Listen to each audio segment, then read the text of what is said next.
அஸ்ஸலாமு அலைக்கும். எல்லாத்துக்கும் வணக்கம். பிஸ்மில்லா. வாங்க, இன்றைக்கி எங்கள் வீட்டில் மட்டன் பிரியாணி செஞ்சேன். பாருங்க, மட்டன் பிரியாணி, இங்கே ராய்ட்டா, தயிர் பச்சடி, வெங்காயம், கொத்தமல்லி, புதினாலாம் போட்டு. இது கத்திரிக்காய்க்கும் இந்த பிரியாணிக்கும் செம்மையாக இருக்கும், சூப்பராக இருக்கும். தால்ச்சா மாதிரி, ஆனால் தால்ச்சா இல்லை, தால்ச்சாவில் பருப்பு போடணும், இதுக்கு பருப்பு வேண்டாம். கறி எல்லாம் பாருங்களேன்,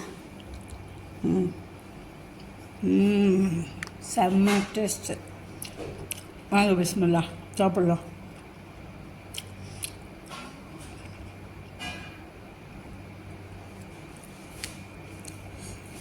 சூப்பராக இருக்குது.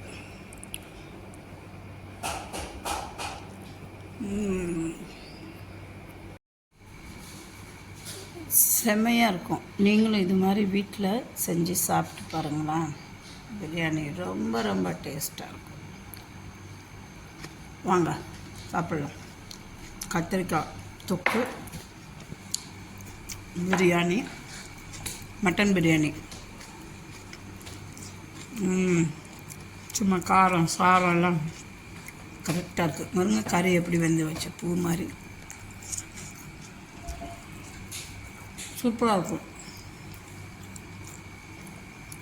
கொஞ்சம் கத்திரிக்காய்,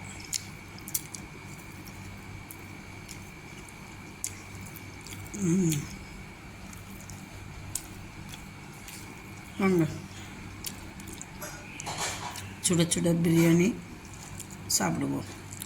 பிடிச்சிருந்தா ஷேர் பண்ணுங்கள், சப்ஸ்கிரைப் பண்ணுங்கள், லைக் பட்டனை மறந்துடாதீங்க ப்ரெஸ் பண்ணுறதுக்கு. உப்பு காரம் செம்ம டேஸ்ட்டு. இந்த கத்திரிக்காய் தொக்கை வச்சு சாப்பிட்றப்போ தயிர் பச்சடியும் கொஞ்சோண்டு கத்திரிக்காய் எடுத்து சாப்பாட்டு மேலே வச்சு சாப்பிட்டா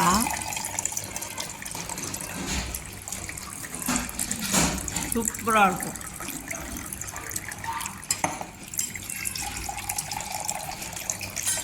அதுவும் பிரியாணிக்கு கழுத்து பாகத்தை கறி தான் நல்லாயிருக்கும். எலும்பும் கறியுமா இருக்கிறது, அது ஒரு டேஸ்ட்டு நல்லா சூப்பராக இருக்கும். வாங்க.